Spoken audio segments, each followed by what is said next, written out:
नमस्कार, मैं हूँ कविता उपाध्याय। आप हैं नमामि डिजिटल के साथ। मनोज त्यागी जी हमारे साथ में हैं, पूर्वी दिल्ली नगर निगम के नेता विपक्ष हैं। आइए इनसे बात करेंगे। सर, जिस तरह से लगातार आप सांसद गौतम गंभीर को अलग-अलग मुद्दों पर घेर रहे हैं, क्या कुछ कहना है इस पर सर?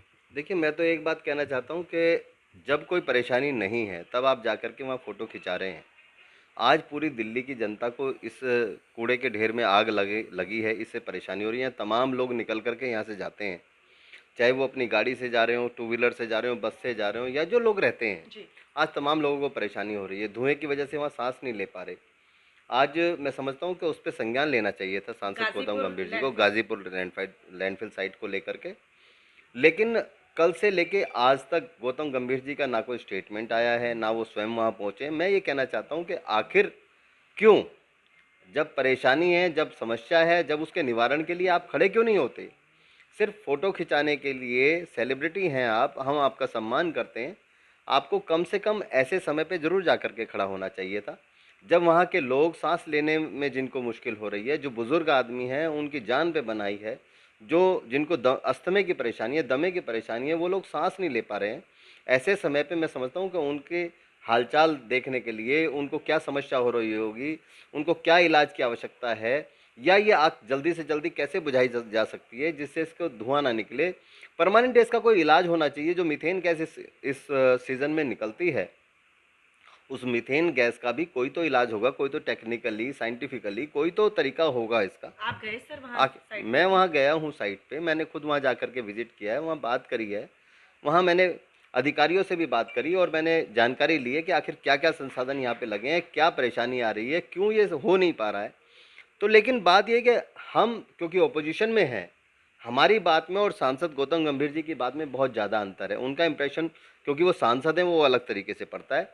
लेकिन वो वहाँ नहीं पहुँचे तो ये बड़ा सोचने का विषय है। और मैं समझता हूँ कि अभी आईपीएल मैच चल रहे हैं, कहीं जी। सांसद गौतम गंभीर जी वहाँ बिज़ी ना हो, तो समय निकाल कर के पहुँचना चाहिए था। ठीक है। आईपीएल तो हर वर्ष आएगा, लेकिन ये जो परेशानियाँ हैं, इससे तो लोगों की जान जा सकती है। सर, जिस तरह से एमसीडी जैसे कि आप लगातार मुद्दा उठा रहे हैं कि ढलाव घर फ्री होने के बाद वो अपने एनजीओ के माध्यम से जन रसोई खोल रहे हैं 1 रुपए थाली के हिसाब से, और जल्दी ही वो भगत सिंह लाइब्रेरी भी शुरुआत कर देंगे। क्या कुछ कहना है सर इस पर आपका?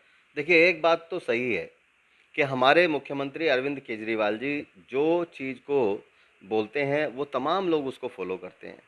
मैं उनका धन्यवाद करना चाहता हूँ मुख्यमंत्री अरविंद केजरीवाल जी का, कि जिस तरीके से उन्होंने कहा है कि भगत सिंह जी और बाबा साहब भीमराव अंबेडकर जी की फ़ोटो सब जगह लगेगी।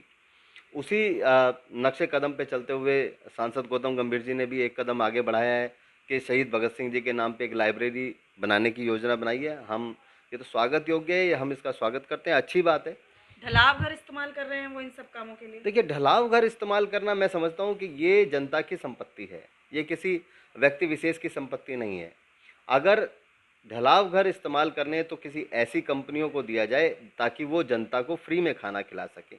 ऐसी कंपनियों को दें, जैसे ईडीएमसी ने एक अमूल कंपनी से बात करी है कि वो अगर पार्क के अंदर अमूल का स्टॉल लगाएगी तो वो पार्कों को मेंटेन करेगी। ठीक है। तो मैं समझता हूँ उस तरीके से कोई ऐसा फॉर्मूला होना चाहिए।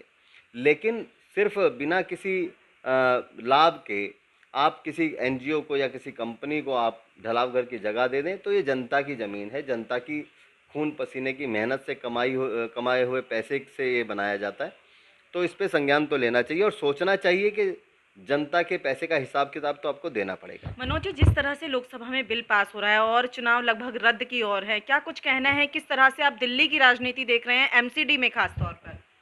देखिए, दिल्ली के अंदर दिल्ली की जनता ने जो पिछले 15 साल के भारतीय जनता पार्टी के भ्रष्टाचार को ख़त्म करने की एक मुहिम बना रखी है मन में, और दिल्ली की जनता ने एक मन बनाया कि 15 साल से जो एमसीडी के अंदर भ्रष्टाचार भारतीय जनता पार्टी कर रही थी, अब इसको ख़त्म करना है, उस पे विराम लगाना है। क्योंकि जन्म प्रमाण पत्र से लेकर के और तमाम लाइसेंस बनवाने से लेकर के और एमसीडी के अंतर्गत जो भी काम आते हैं, फाइल जहाँ भी जाती है वो बिना किसी अर्थ के वो हिलती नहीं है, बिना किसी लिक्विड सिस्टम के वो हिलती नहीं है। ये जनता के मन में इसके प्रति बड़ा आक्रोश है, और जनता ने ये मन बनाया हुआ है कि भारतीय जनता पार्टी को एमसीडी से उखाड़ करके फेंक देना है। वो उसकी पूरी जानकारी भारतीय जनता पार्टी के बड़े नेताओं को लग चुकी थी, जिसकी वजह से उन्होंने इन पूरे चुनाव को हटाने का, खिसकाने का काम किया है।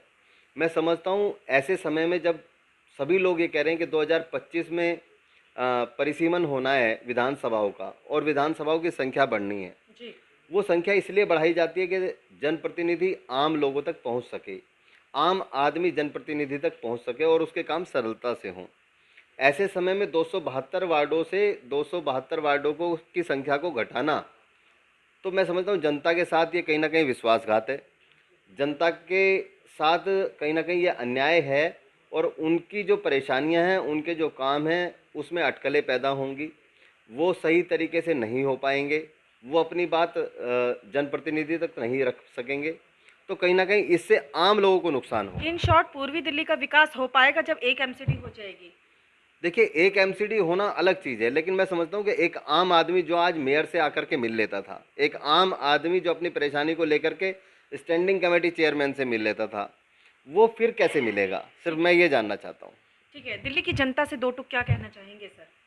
दो टूक दिल्ली की जनता अच्छे से जानती है कि अरविंद केजरीवाल जी ने दिल्ली की सरकार में बहुत अच्छा काम किया है। उसी तरीके से दिल्ली की जनता इनको जवाब जरूर दे, भारतीय जनता पार्टी को जवाब जरूर दे कि लोकतांत्रिक प्रणाली को छेड़छाड़ करना, ये संविधान से खिलवाड़ बिल्कुल नहीं चलेगा। और जब हार तुम्हारी होने वाली हो तो उस डर से आप जो है चुनाव को पीछे खिसका दो, ये बिल्कुल ही दिल्ली की जनता बर्दाश्त नहीं करेगी। दिल्ली की पढ़ी लिखी जनता समझदार जनता है, जिसने अलग अलग चुनाव में अलग अलग मैंडेट दे के अपने आप को साबित किया है, तो ये आने वाले समय में आपको भी जवाब देगी। धन्यवाद। जी, बेबाक रखी बात मनोज त्यागी जी ने। आपकी क्या राय है? आप कमेंट बॉक्स में कमेंट करें, वीडियो को शेयर करें और नमामि डिजिटल देखते रहें।